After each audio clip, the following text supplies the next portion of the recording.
Hello YouTube, welcome back to the channel. Hopefully you're doing well. We are here with another AFL Fantasy round review. This week it is our round 10 review and we are moving our way through the season. Hopefully you've been doing well. If you can, please hit a like on this video. Make sure you subscribe to the channel because the numbers we've been doing have been fantastic and your support is what helps get these videos more views and get us more exposure in the AFL fantasy community. So now with that out the way, score for the round 21.92, much better than last week where we had a few things go against us. We had a round rank of 8,879 and we have gone in from, I want to make sure this is on round, it is on round 10. That's been updated because I was not 2-3-5-1 overall rank. If I just quickly go my team, my overall, if I go round 11, we are into 2-3. It said yesterday that I was in at 3-5, but obviously something had updated. But we are in at 2-3-5-1, which I'm quite happy with. A few things in the side that I'm still wanting to adjust and change moving forward.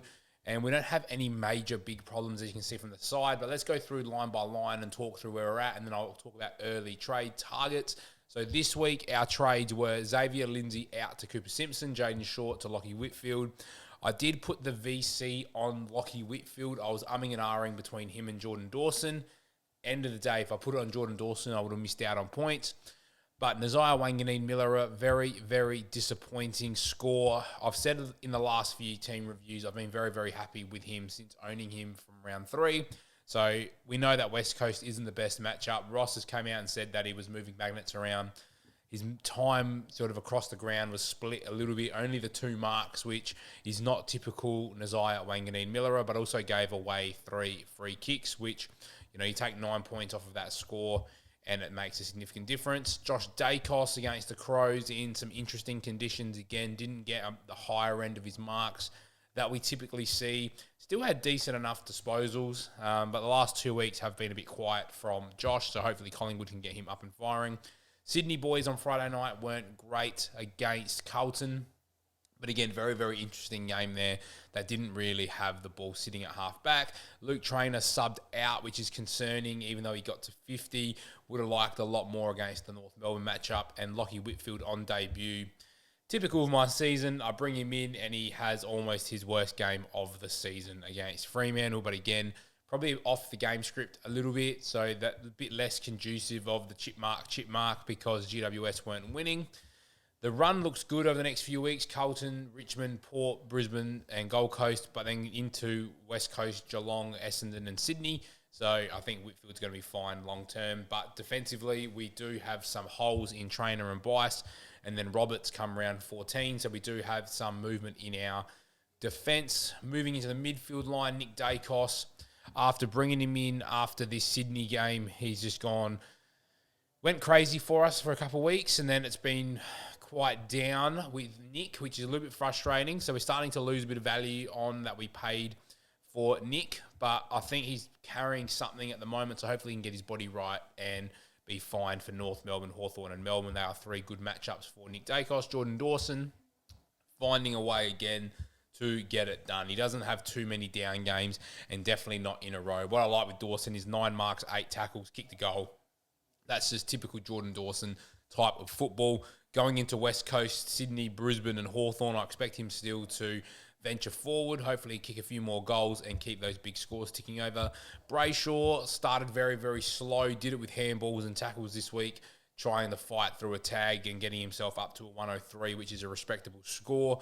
We'll see what Port do with him this week. Connor Rosie at half-back in a tough game against Geelong, had the 7 marks and 32 disposals.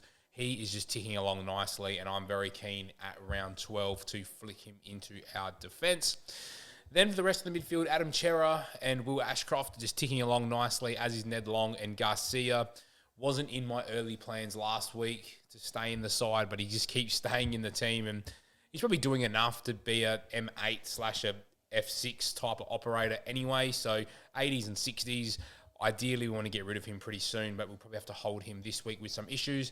Ruckline is just amazing. Tristan Sherry's come in and gone 116, 155 in the 2 games that we've had him for. 12 tackles. He is back to being the R1 in my eyes. And then Max Gawn just keeps on going. He's gone 1, 2, 3, 4, 5, 6 scores over 100 in a row, and that should continue this week.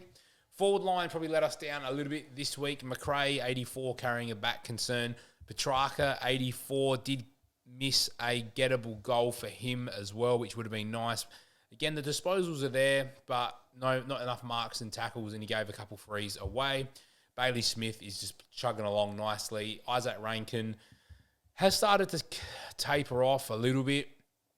You know, these high 90s, low hundreds are starting to go away, but West Coast, Sydney, Brisbane, Hawthorn, I expect them to go all right. And Levi Ashcroft just keeps turning over good scores for us at F6. So that is where my side is at going out of round 10. We would, as you know, highly ranked as 1,400 at one point. Then we were out to about 3.5.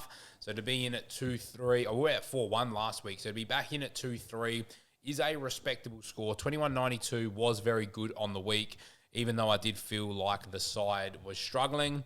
I have made some early rage trades which involve not Xavier Lindsay and not Jaden Short.